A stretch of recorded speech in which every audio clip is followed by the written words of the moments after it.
Olá, seja bem-vinda, seja bem-vindo ao Educação e Tecnologias, um programa do PP Gente, o programa de pós-graduação em Educação e Novas Tecnologias da Uninter.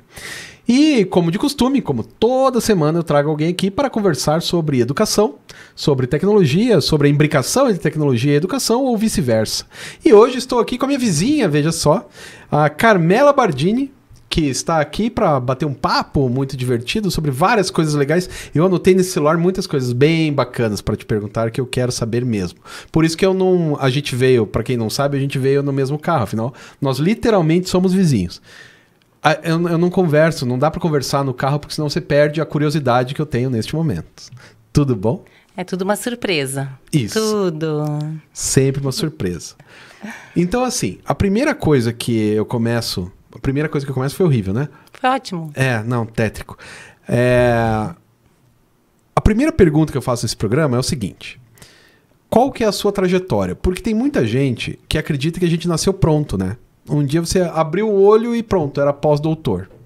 Né? Eu abri o olho e tô dando aula na faculdade. Não é assim. Eu sofri, tive uns perrengues, eu quebrei a cara ali, quebrei a cara aqui e tal. E eu queria saber de você, qual que foi a sua trajetória do ensino médio até aqui? O que aconteceu? Bom, senão eu pensei que ia já pelo jardim de infância, Pode né? ser também, pode ser. Se alguma coisa muito interessante aconteceu lá no jardim de infância, haja vista que você é uma menina gêmea, né? Isso deve ser uma coisa interessante no jardim de infância. Exatamente. Então, agradeço também o convite. Uma alegria estar aqui, poder compartilhar um pouquinho da minha trajetória de vida. São 42 anos existindo na matéria, aprendendo muita coisa. E, bom, falar da minha trajetória realmente tem os pesares, né? Tem os perrengues, mas tem muita coisa boa. Eu me considero uma pessoa bem... tive muitas oportunidades, bem sucedida, né? Não por uma questão de facilidade de aprendizagem, eu nunca tive. Na escola, por isso eu brinquei lá do jardim, na escola eu era bem desatenta. Eu não era aluna nota 10, não. Pelo contrário. Era aquela que via a borboleta, olha a borboletinha! Era eu.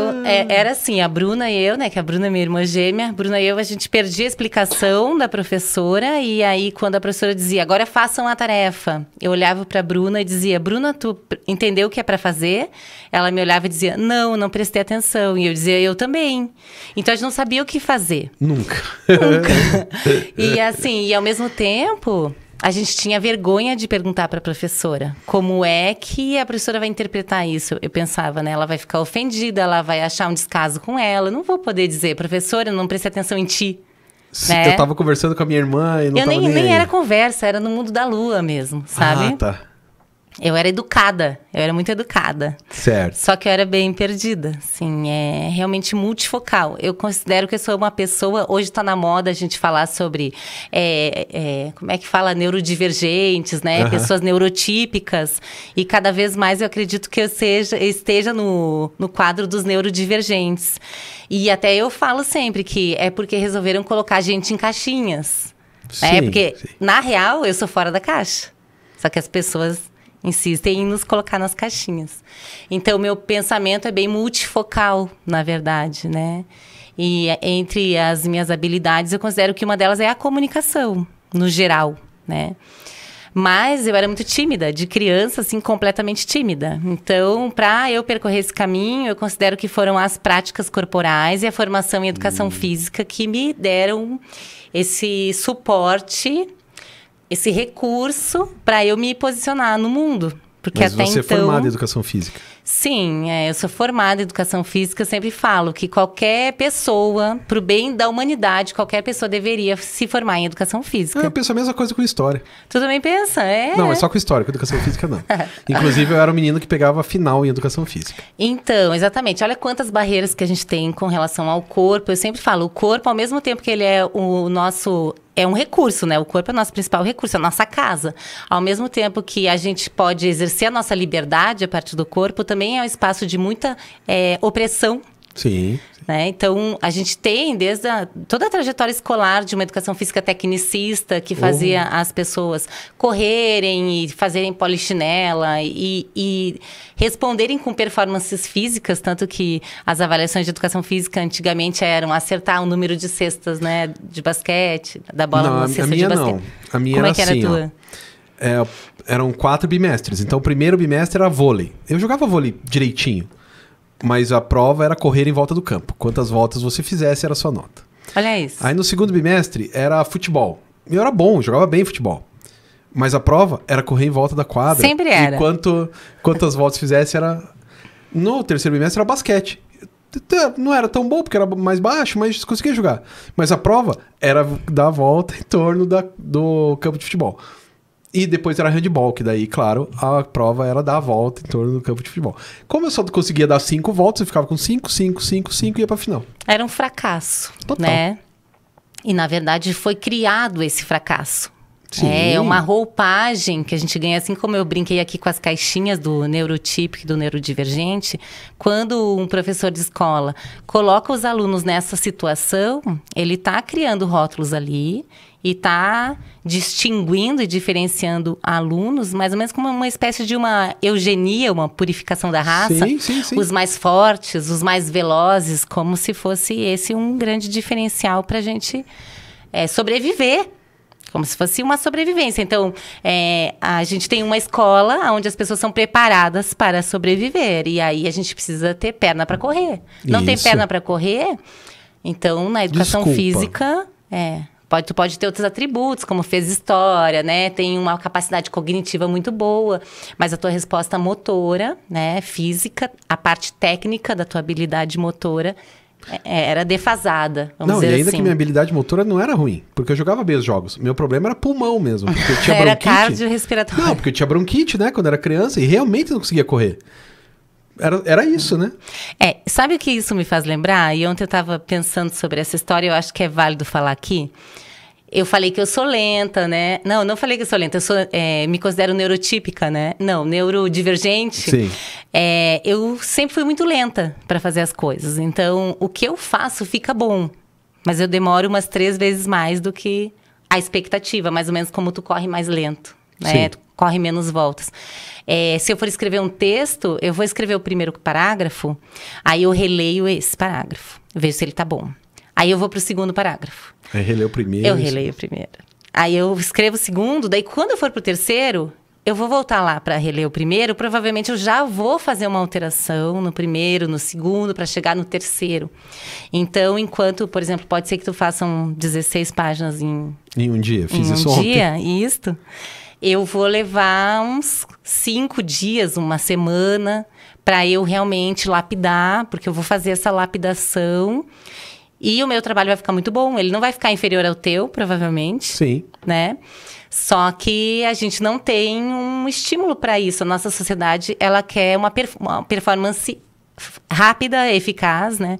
Tá aí o Byung-Chul Han, né? Com a sociedade da performance. Tudo é performance. E tu sabe, então, dentro da minha trajetória, porque tem muita história aqui para contar, mas basicamente um fato que me marcou eu fiz um processo seletivo para ser professora da Universidade Federal do Paraná. Então, eu fiz a formação em Educação Física, fiz uma especialização em Educação Física Escolar, tudo lá na Federal do Paraná. Aí, fiz o mestrado em Educação na Federal do Paraná. Eu fui professora substituta na Federal do Paraná por 2 vezes. Sim. E aí, quando abriu um concurso para assumir como docente do quadro próprio do magistério, eu tinha que fazer uma prova e tinha que estar à caneta a prova. O que aconteceu? Pelo meu modo de ser, da minha natureza, eu fiz ela a lápis. Passei a caneta e não deu tempo. E os 3 últimos parágrafos não deu tempo. Era uma leitura pública. Então, eu fui feliz da minha vida fazer minha leitura. Eu já sabia que eu só ia poder ler o que estava em caneta, né? Só que os 3 parágrafos finais eram muito conclusivos e era a cereja do bolo. A cereja do bolo. Então, eu fui lendo, assim, com alegria, porque isso não me tiraram, né? A minha alegria ninguém me tira.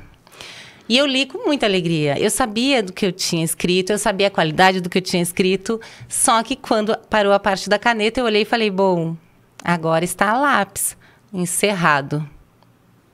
Teve um professor muito sensacional, que foi meu professor da faculdade, que falou, teu texto estava caminhando assim para... Nossa, estava demais. Mas é a regra... E a regra. Então, eu fico pensando assim, né? Se hoje a gente tem... eu fiz uma crítica, né? A questão da gente ganhar essas caixinhas, né? Das neurodivergências. Mas se hoje existe uma compreensão sobre isso, será que lá na época, se fosse um diagnóstico meu, ter ou TDAH ou altas habilidades, por exemplo, será que eles não teriam me permitido concluir a minha leitura? Mas é que daí você começa a abrir exceção e não tem mais regra nenhuma, né? Mas hoje em dia, na escola, as crianças que têm qualquer tipo de neurodivergência, elas são consideradas não no sentido de apertar para espanar, né? Tipo, tu tem asma, tu vai correr sim. Não, tu tem asma é uma análise de contexto. A Carmela, ela é mais lenta. A qualidade do trabalho dela não está em questão. Então, ela vai poder ler, né? Quer dizer, como que a gente, como sociedade, consegue, então, a partir desses estudos, realmente reconhecer... A diferença de cada pessoa, né?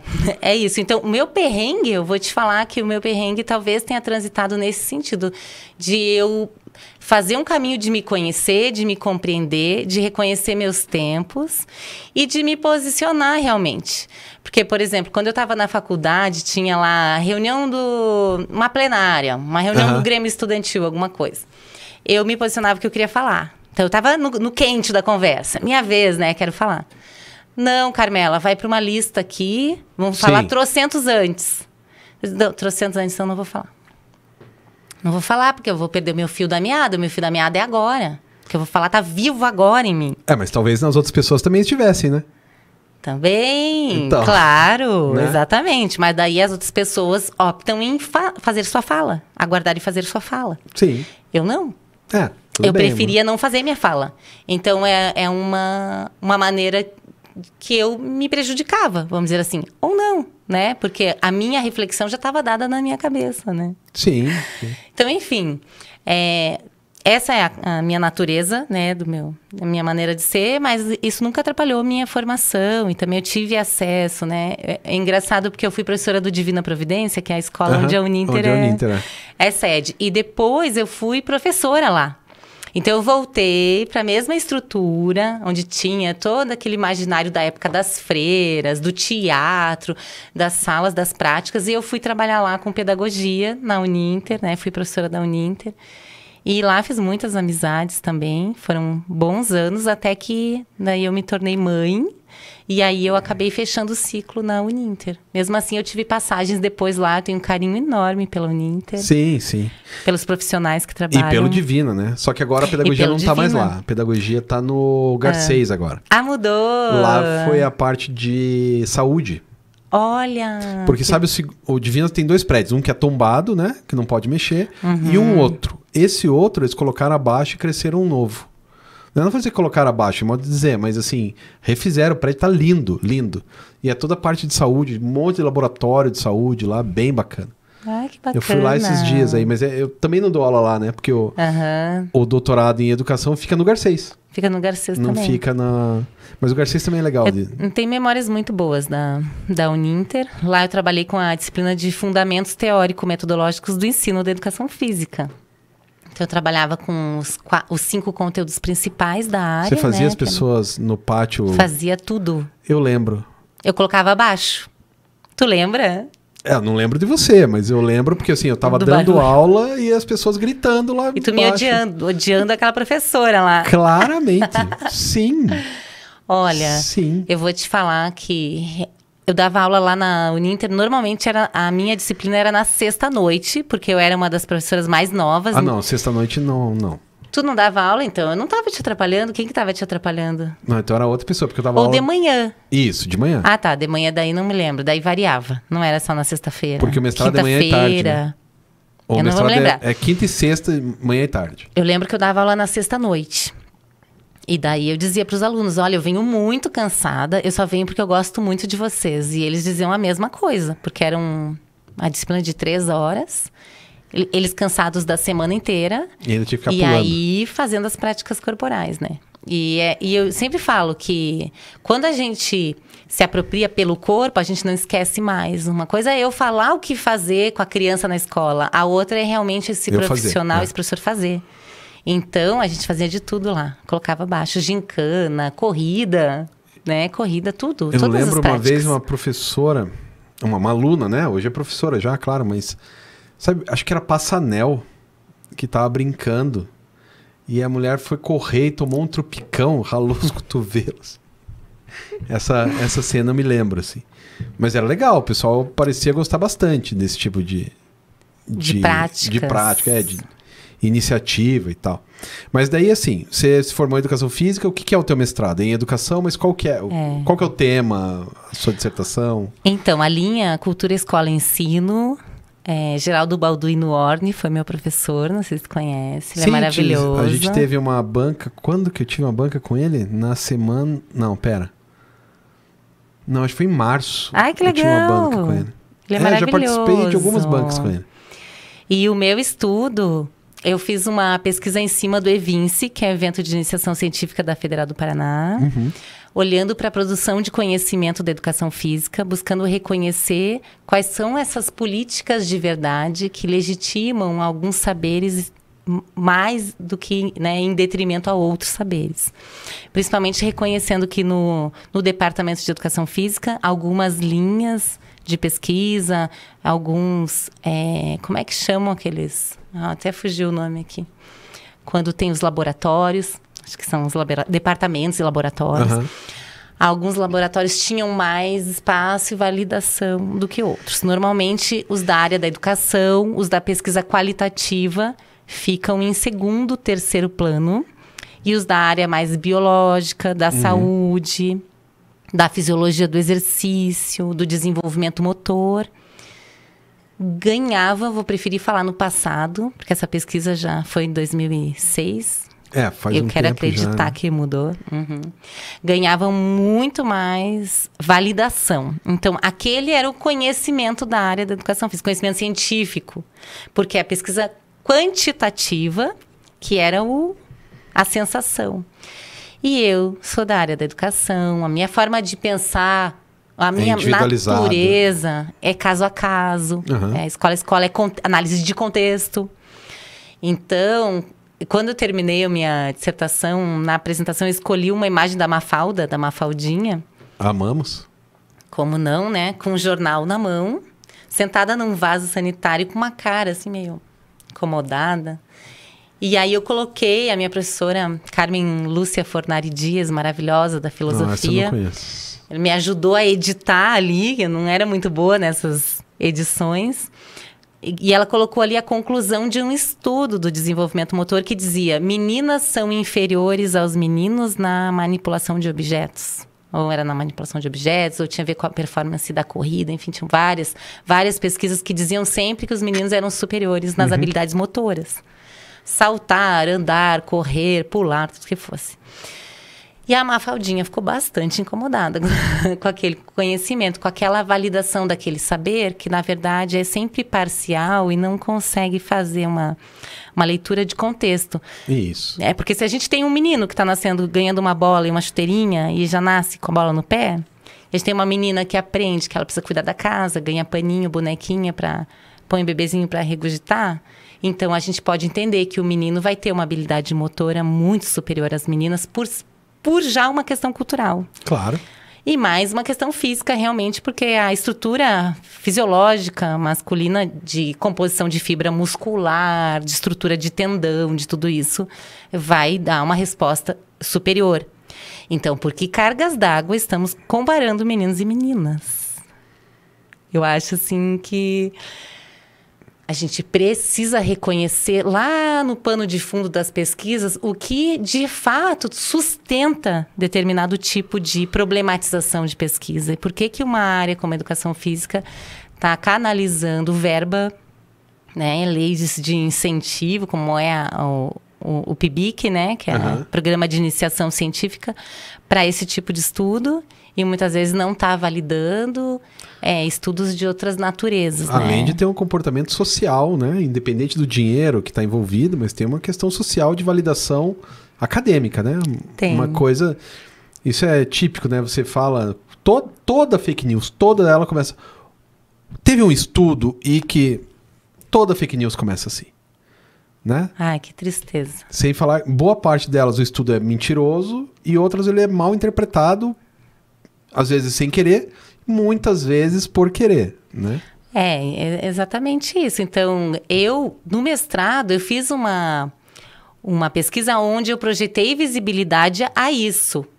Né? A minha postura foi dizer, isso acontece foco, assim. né? É assim, esse departamento ganha mais bolsas, esse professor de tal maneira recebe bolsas, o outro não, esse está na ala dos outras pesquisas.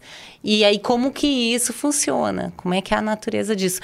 E daí eu fiz um mosaico, onde eu fiz como se fosse uma chuva de conceitos e de palavras-chave que davam...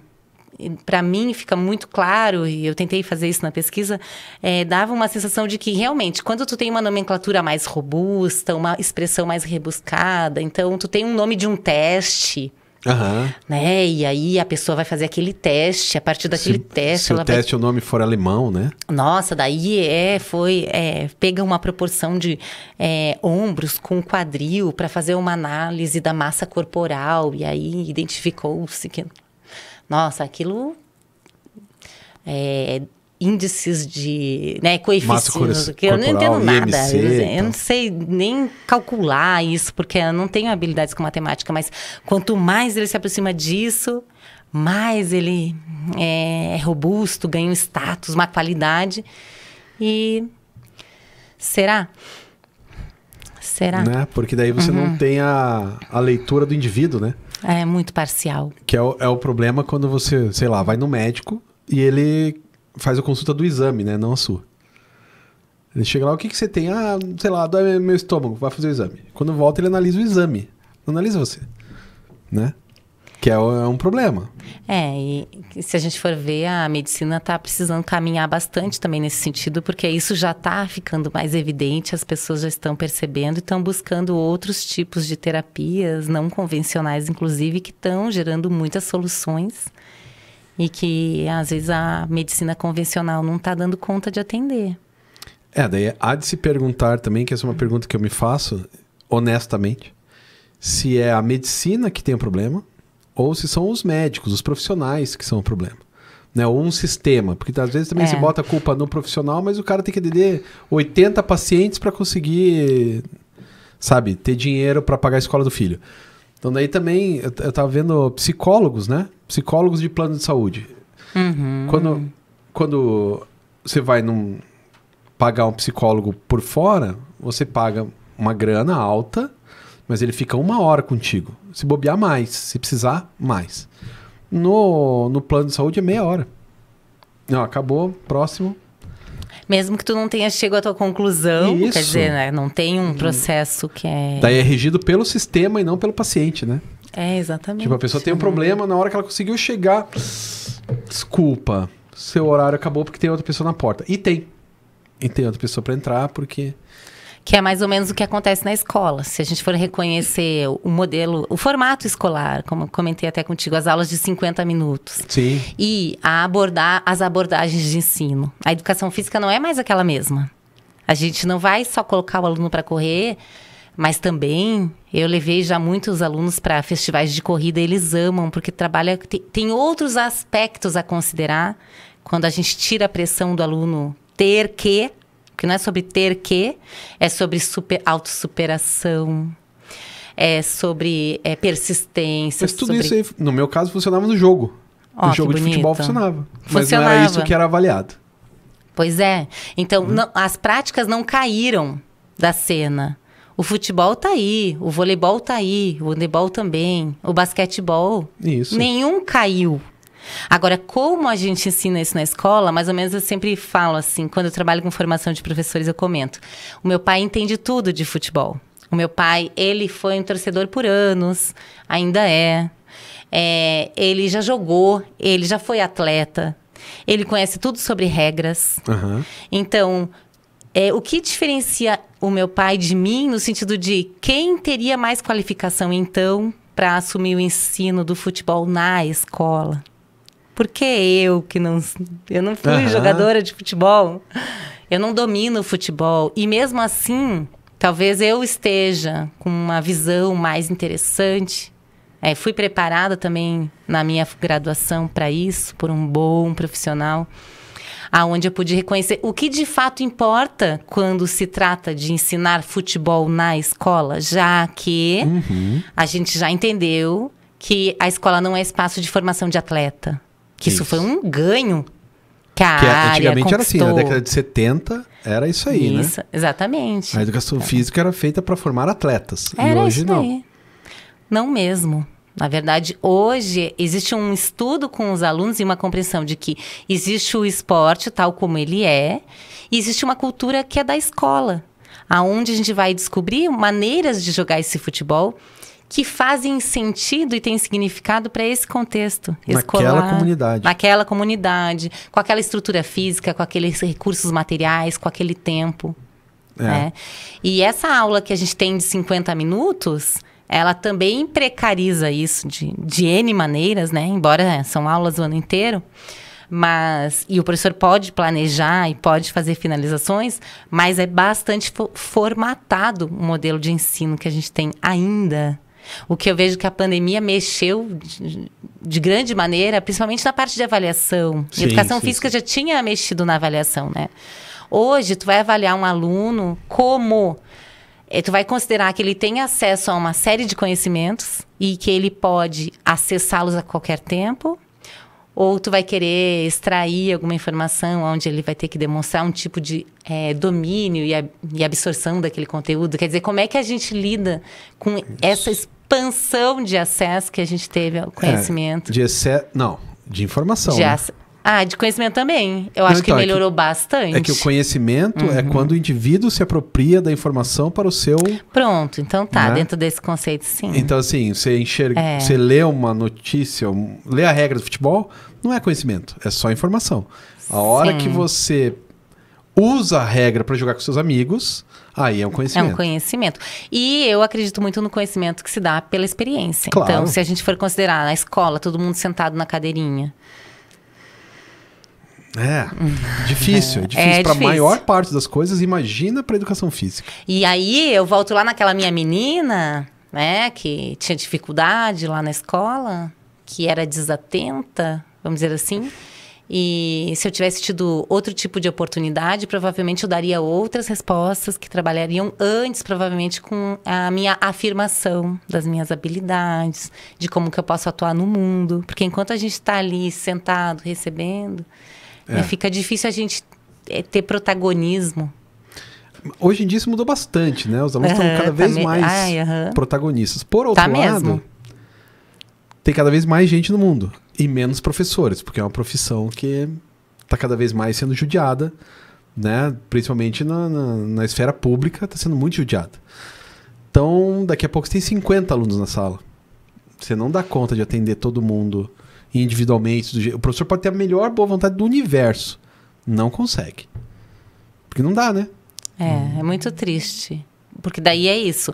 Além do formato, do modelo escolar, tem essa estrutura que dá ou não suporte para que essa engrenagem aconteça. Isso. Então, a gente tem as fragilidades do próprio modelo escolar e a gente tem as fragilidades dessa engrenagem, né? Que hoje... dado o sucateamento, a gente vê aí as tão polêmicas privatizações, né? Que aí é mais um avalanche aí. Mais um ponto polêmico demais, porque isso pode ser compreendido como um novo sucateamento, né? Quer dizer, como é que a gente absorve essa demanda aí no modelo que... E ao mesmo tempo você tem Tem muita gente lutando pela educação e tentando coisas novas. Na verdade, é um cabo de guerra que acho que não vai acabar. Não, nem é para acabar, né? Eu acho que o crescimento que a gente tem, o processo de formação dos alunos, eu vejo a questão dos alunos que se organizam, Assim como eu participei de Grêmio Estudantil e a gente vê os alunos de ensino médio organizados, quando um aluno, ele vive a experiência de... Experiência política. Isso, de lutar de alguma maneira pelo seu direito. Seja qual for esse direito, né? exercício da cidadania ali que se dá, ele é relevante para o processo formativo. E talvez isso seja o mais interessante da história toda. E assim, uma das coisas que é interessante é que você trabalhou com formação de professores, né? Eu trabalho. Isso. E como que você trabalha a formação de professora de educação física em 2024, que é o quê? Eu me considero bem subversiva. Ah, tá. Tá, vamos pontuar isso. Colocar isso claro, vamos deixar claro. Colocar isso. Então, em primeiro lugar, quando eu trabalho com formação de professores, normalmente eu não ensino público. Em primeiro lugar, eu escuto os professores. Que é uma boa coisa. Que, né, é uma boa estratégia. No sentido de que a fala do professor é legítima. E eu não tenho como levar nenhum conhecimento antes de primeiro reconhecer quais são as questões que estão postas naquele contexto. Isso. A partir daí, qualquer outra coisa é possível. Porque daí a gente está num campo muito mais de verdade e é onde a gente analisa as fragilidades. Eu não estou fingindo que está tudo bem. E você ganha os professores também, né? Isso. Porque o que todo mundo, não só professor, qualquer ser humano, quer é ser escutado. Você quer ter voz. Né? Você dá voz para os professores, escuta o que eles têm a dizer E aí eu entro com estes saberes, estas práticas, que de alguma maneira tocam, daí sim, esses professores no sentido de reconhecer boas práticas e boas relações. Porque é isso, eu sempre falo. Quais são as tecnologias da educação física? Pular corda, correr, é uma tecnologia. Dançar, fazer uma ginástica. Como que a gente ensina isso na escola? Sim. E aí, pular corda é pular corda. Agora, como que a gente organiza? O que a gente propõe? E que tipo de protagonismo que a gente dá aos alunos? Que tipo de recursos que a gente vai encontrar para isso acontecer? Isso vai fazer diferença. Isso vai fazer diferença até lá na ponta, na maneira de avaliar. Então a maneira desses professores darem aula, né? Darem aula e aí avaliarem o processo de ensino. Porque daí, quando a gente tem mais clareza do processo e a gente reconhece o que de fato importa, aí a gente consegue... Daí o professor consegue ter uma tranquilidade para fazer o processo. Então, às vezes, quando eu faço trabalho de formação de professores, não é tanto mudar o que ele ensina. Não é o conteúdo que eu estou mexendo. É no modo dele reconhecer esse todo e encaminhar, os encaminhamentos dele com relação ao conteúdo e as convicções, o fortalecimento de convicções em relação ao que ele está fazendo lá. Mediante todas as dificuldades, porque, afinal de contas, mesmo com as dificuldades, o aluno está lá. Sim. O aluno não pode ser essa ponta fraca que vai ter e ser atingido diretamente ali com os prejuízos de questões que são muito maiores. Ali precisa ser preservado, é mais ou menos mãe com filho. Amanhã eu posso estar desnorteada, eu posso estar num dia que eu acordei mal, eu não dormi direito, eu estou com preocupações, eu posso ter dívida, eu posso ter situações de conflito, faltas de entendimento, eu posso estar num caos. Mas a criança precisa ser garantida. Isso. Então, você é responsável por aquela criaturinha. Isso. Então tem que respirar e fazer o que eu preciso fazer como guardiã de uma criança, assim vale para um professor. Porque do contrário, e eu sempre falo, quem não está satisfeito precisa reconhecer honestamente qual é o seu caminho de vida. Se isso não serve, eu na minha trajetória, trabalhei 1 ano e meio na prefeitura de Curitiba, eu exonerei com tranquilidade e gosto. Trabalhei 9 anos na rede estadual de ensino, exonerei com muita tranquilidade, com gosto e muita satisfação, arrisco dizer. Todos os trabalhos que eu fiz, quando fechou-se o ciclo, eu fechei o ciclo e entendi que era até ali. E é uma questão de honestidade. E o professor que não está curtindo, dentro de um sistema tão grandioso, que não vai mudar de hoje para amanhã e a nossa vida é tão curta, eu sempre falo, vai viver, vai ser feliz, fecha uma porta, abre uma janela. Ninguém pode estar na escola ou mesmo numa faculdade, numa universidade, se enganando e enganando seus alunos. Isso não é legal. Não, Isso não garante mal, né? saúde mental, não garante saúde física. Muitas vezes as pessoas ficam por uma questão financeira. Mas daí esse retorno financeiro a gente consegue com outros trabalhos, com outras coisas. Sempre, lógico. Né? É que assim, dar aula, porque assim, eu adoro dar aula. Mesmo, eu curto muito. Eu Também me divirto. E assim, às vezes eu vejo os alunos me perguntando, mas professor, pra que você dá aula? Eu falei, cara, porque é muito legal. Eu me divirto no que eu tô fazendo, mesmo. Eu dou aula, eu tô supostamente ensinando, não sei se alguém aprende, mas supostamente, né? Eu tô ali ensinando, e ou você se diverte nesse negócio, ou desista. Não isso dá, aí. né? Porque tem algumas chatices de dar aula, tem que fazer chamada, acho chato, tem que corrigir trabalho. Ontem eu corrigi, antes de ontem, corrigi 115 trabalhos de 10 páginas, é chato. Mas esse é o ônus que eu tenho que pagar para poder dar aula, que eu acho muito legal. Eu não consigo me imaginar, sabe, trabalhando numa repartição pública, uma coisa que eu não estou enxergando o crescimento de alguém, que eu não estou ajudando, eu não consigo imaginar, para mim, né?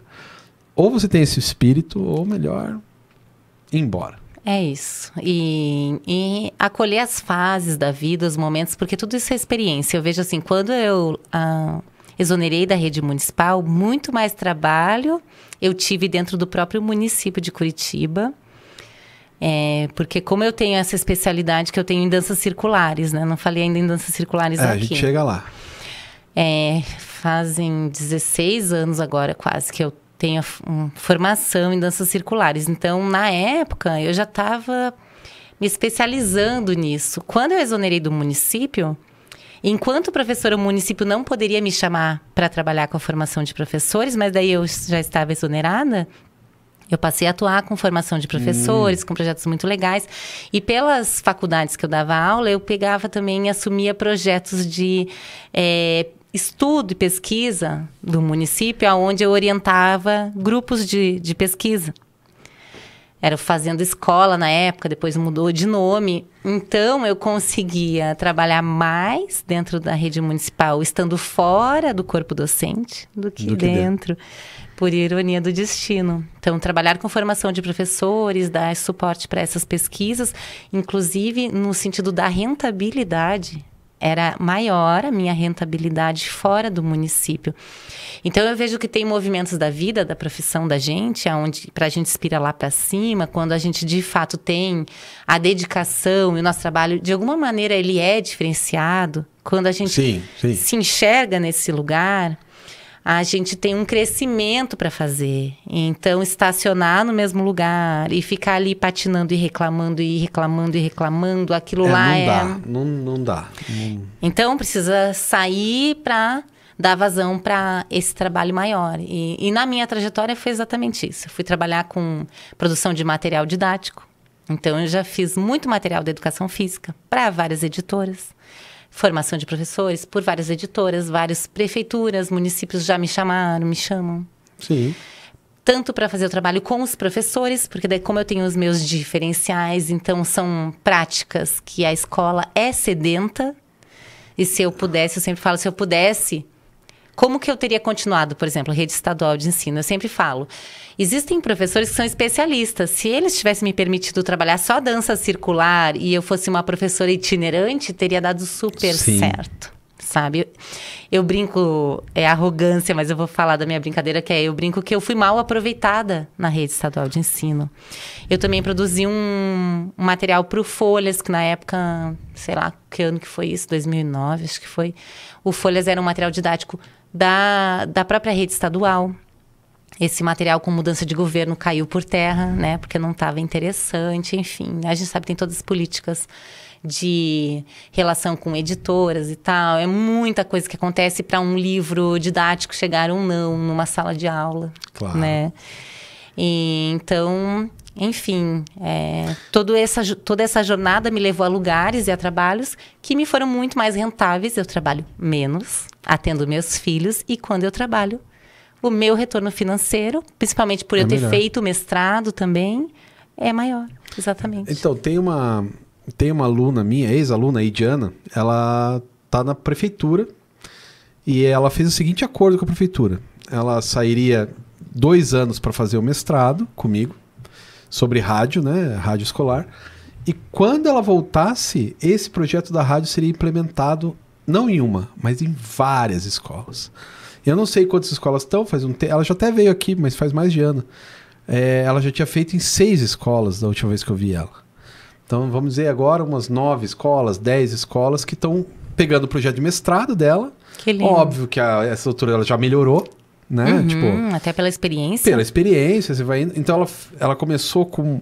Era uma coisa muito crua quando ela chegou na minha mão. Daí, não, vamos fazer esse troço direito. Aí fez direitinho e daí começou a fazer em todas as escolas. Em todas não, mas em muitas escolas. Talvez o seu projeto, né, podia ser algo... Ser bem sucedido assim, né? Esse ano eu fui para o município de Pinhais. Dancei com 1.500 crianças praticamente. Foram 3 dias, 24 oficinas. Eu repeti. Pulei que nem pipoca.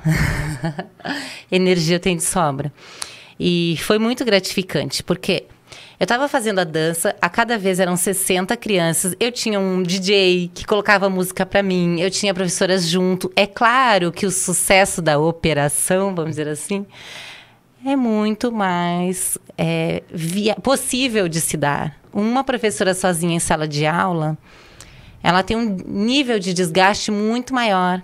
Quando é uma atividade diferenciada, onde tem toda uma equipe dando suporte, experiência é mágica. Sim. E os alunos de Pinhais tiveram essa oportunidade. A Secretaria criou um evento para oportunizar essas vivências diferenciadas. Então, para mim, foi uma honra ter participado. Fiquei muito feliz com o retorno das próprias crianças, da aceitação do trabalho. E é isso. Então, hoje eu não estou contribuindo diretamente numa escola, todo dia pão, pão, queijo, queijo. Mas eu sei que a minha prática chega para muitos professores e contribui porque eles falam. Eu tenho um projeto que se chama Dança Criança, até já fazer propaganda. Muito bem, faço. Se alguém quiser procurar, dentro do meu perfil... Então, fale de novo. Ó, dentro do meu perfil do Instagram, Carmela Bardini. Quem entrar no meu link da bio, vai ter lá vários cursos que são... assíncronos, vamos dizer assim, virtuais. Sim, sim. Aonde eu compartilho conjuntos de danças. E um deles é Dança Criança. Quem trabalha com criança tem um repertório de 20 músicas. A maior parte são danças, alguns são brincadeiras, exercícios corporais. E essas práticas são um sucesso garantido na escola. Então, as pessoas que já fizeram esse curso ou que fizeram um trabalho de formação comigo, relatam, e às vezes encontro pessoas lá que fizeram curso comigo em 2005. Que você nem lembra mais quem é. E a pessoa olha e fala, Carmela, lembra do meu nome? Eu, nossa, Carmela, eu tenho o teu CD. CD. Bom, eu ainda compro CD, só quero deixar isso claro. Tu compra? Então, como nós astecas... Eu parei de produzir os CDs, nós agora astecas é e Drive. mais compramos ainda. Agora tá tudo no Drive e tal. Então, o pessoal usa até hoje e é sucesso nas escolas. Então, eu fico muito feliz, porque, de alguma maneira, esses conhecimentos já, no meu caso... Daí sim, claro. Já estão mais que apropriados. Eles estão chegando lá na ponta, na escola. E vem do relato dos professores, às vezes mandam vídeos... E eu fico realmente muito feliz, que o meu trabalho ele chega para Curitiba e para todo o Brasil, porque o meu pé é leve, eu estou sempre viajando, então a formação de professores que eu faço por algumas editoras acaba atingindo diferentes estados. E também os materiais didáticos sempre tem, né? Aquela jogadinha, vamos fazer ginástica, dança, esportes, luz, dança circular. Então tem também aquela entrada da dança circular que...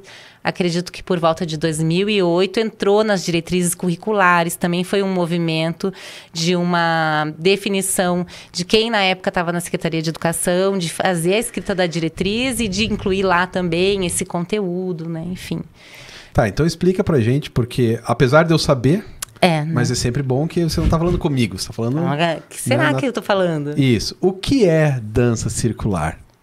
Vocês vejam, dança circular, eu me formei em educação física e eu não ouvi falar em dança circular.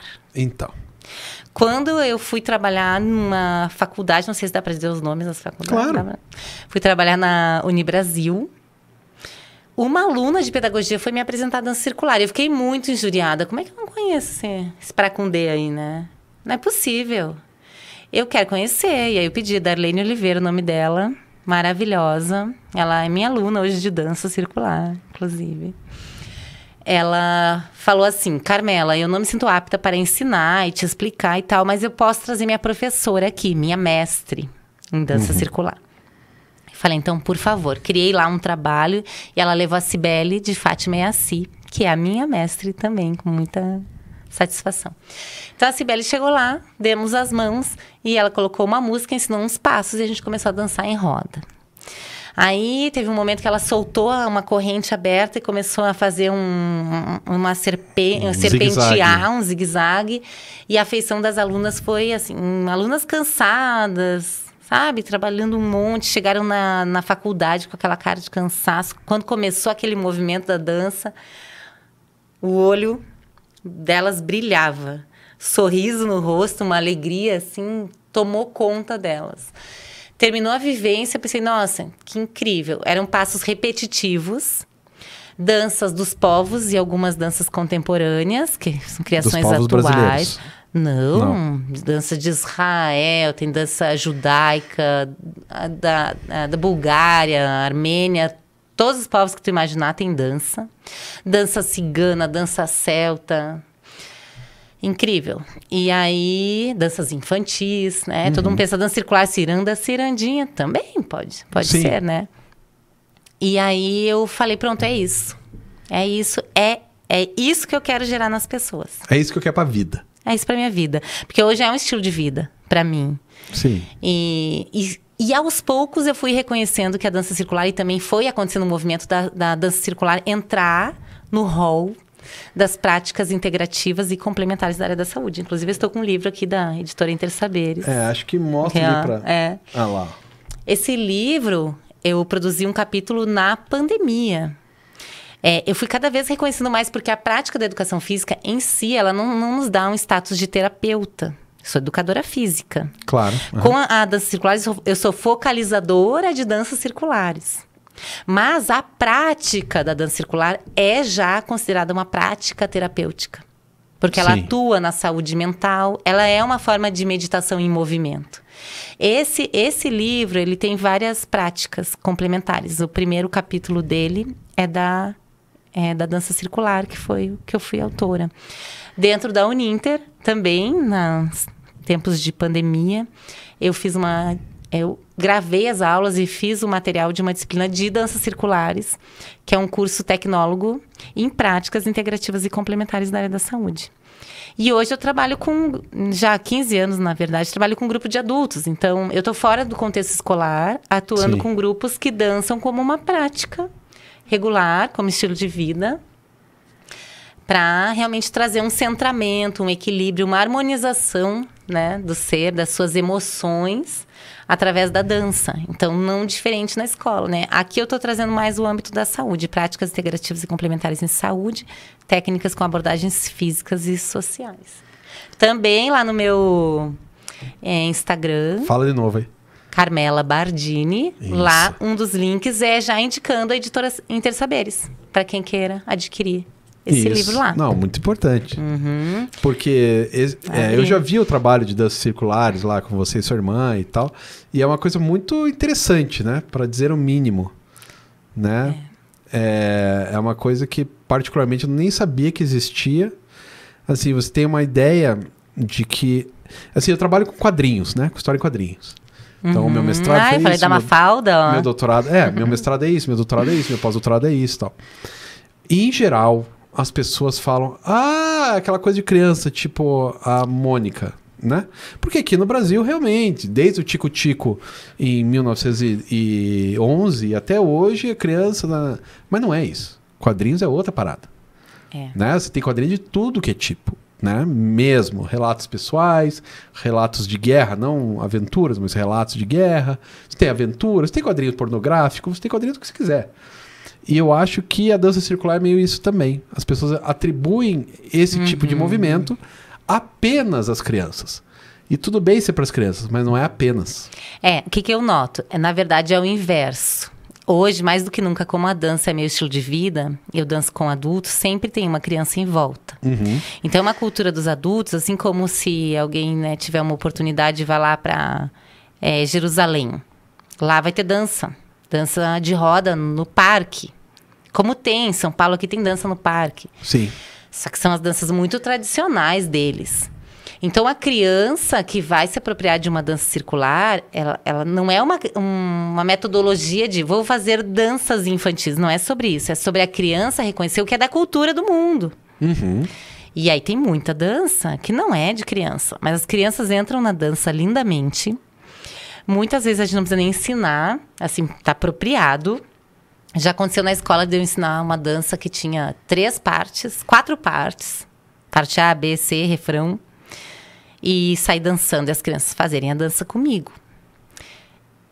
Eu sempre falo que a criança e a dança é um encontro perfeito. A gente não precisa se preocupar se a criança vai saber ou não vai. E não isso é uma também questão não é um problema. Não. É que nem tem a Glória Quirinos, ela fala, como é que a gente vai didatizar ou tornar algo acessível para a criança? Ela é da poesia, ela é, né, da literatura. Ela fala assim, ó, árvore é árvore, não importa a idade. Árvore é árvore. Dança é dança, não importa a idade. A minha dança vai atingir a todos. Nesse sentido, ela é inclusiva. Ela é altamente inclusiva. Já dancei com cadeirantes, com pessoas cegas, com crianças, com todo tipo de gente. Todo tipo de gente. Eu já dancei com uma menina que não tinha os braços e as pernas. Sim. Na cadeira de rodas. Primeiro eu pensei, como é que ela vai dançar? E aí eu fui descobrindo que, na verdade, quando a gente fala de inclusão, tantos anos tateando essa inclusão, na verdade, quem está sendo incluído, que a gente dá sempre a dúvida quem está sendo incluído, porque, na verdade, quem inclui quem, cada um tem sua natureza, né? Mas dentro do contexto onde eu sou professora, quem eu estou incluindo vai me contar como pode ser incluído. Eu não preciso ficar tensa, nem desconfortável, nem gerar uma situação de constrangimento com essa pessoa que, na verdade, ela vai me dizer como é que ela pode participar. Claro. Essa menina vai dançar com a cabeça, alguém vai levar a cadeira dela e tá tudo certo. Então, a dança circular é altamente inclusiva, ela está em todos os campos e contextos, desde da empresa, do hospital. Eu já trabalhei também com pedagogia hospitalar. Foi um tempo onde eu estive no SARI, que é Serviço de Atendimento à Rede de Escolarização Hospitalar, dentro da Rede Estadual de Ensino. Então, eu trabalhava com crianças, jovens e adultos que estavam numa fase retirada da escola, não podiam ir, estavam hospitalizados, mas para não perder os conteúdos, o ano letivo, tinham aula na escola, isso ainda acontece aqui. Então, uma fase muito feliz, eu trabalhei com a dança circular lá também. E, enfim, então, parques, escolas, qualquer espaço. E assim, para fazer a dança circular contigo, é só achar lá no Instagram. Todo o canal é Instagram. Chega lá, vai ter contato com o meu WhatsApp, também nesse link ali. Sim. E aí, bora, que tudo quanto é eventos de toda a natureza, né? Se as pessoas tiverem vontade de levar uma prática corporal, principalmente a dança circular, é o meu métier. É o meu terreno seguro. É aquele trabalho que eu falo assim que... iniciou falando sobre perrengues, né? A dança circular, ela gera aprendizado sem dor. Tem uma autora, Débora Dubner, que eu sempre falo dela, ela tem muitos livros na área, quem tiver interesse também de buscar, eu falo da Débora Dubner nesse livro aqui. Ela fala sobre isso, ela é da área da psicologia e ela encontrou uma ferramenta, um recurso, aonde a gente aprende sem dor. A gente vive a nossa singularidade, reconhecendo-se parte de um coletivo e, portanto, existe um pertencimento na roda. Os passos, eles são acessíveis. Eu falo sempre que a dança circular é um andar em poesia. Mas, acima de tudo, é um andar. Sim. Então, é simples. E eu amo ensinar. Eu sempre falo... uma pessoa fala, eu não sei dançar. Eu falo, me dá uma chance, eu sou uma ótima professora. Eu não sei com os 2 pés esquerdos. Então, mas eu dou um jeito. Tudo bem, a gente dá um jeito. Não é sobre performance. Claro. É sobre como a gente se sente quando a gente dança. Não é sobre acertar, sobre errar. É sobre a nossa entrega para dança. É isso que importa. Muito bom. Então a gente precisa encerrar, porque já deu o tempo. Vamos dançar. Isso. Mas seria legal, assim, para finalizar, você apresentar todos os seus contatos, o que você que você faz, como que as pessoas te acham. Já falou do Instagram e tal, mas enfim, se quiser se apresentar, vender o peixe. Vender o peixe. Isso. Então, eu quero agradecer, né? Te agradecer. Eu vejo sempre como uma oportunidade quando a gente consegue falar sobre o nosso trabalho, sobre a nossa trajetória, que eu até não me apeguei com tantas coisas, porque é muito longa, tem muita coisa. E a gente só tem 1 hora de programa. Isso, Senão, contar a história da vida, que é muita coisa mesmo. São 42 anos, né? Não sei se eu falei. Pois é. E eu falo assim, quando a gente fala alto, quando as pessoas veem, escutam sobre o nosso trabalho, aquilo ganha força, se amplia. E eu acredito muito no meu servir, acima de qualquer coisa. Sempre falo que o dinheiro, ele vem como uma consequência do meu trabalho. Não faço nada por dinheiro, não existe isso. Existe, sim, uma boa remuneração pelos trabalhos justos, pela minha qualificação, né? Isso sim. E até porque cada vez que eu trabalho, eu deixo meus filhotes. Então, o meu tempo é muito valioso. Mas, enfim, quem sinta de buscar pela dança circular, eu trabalho também com ginástica.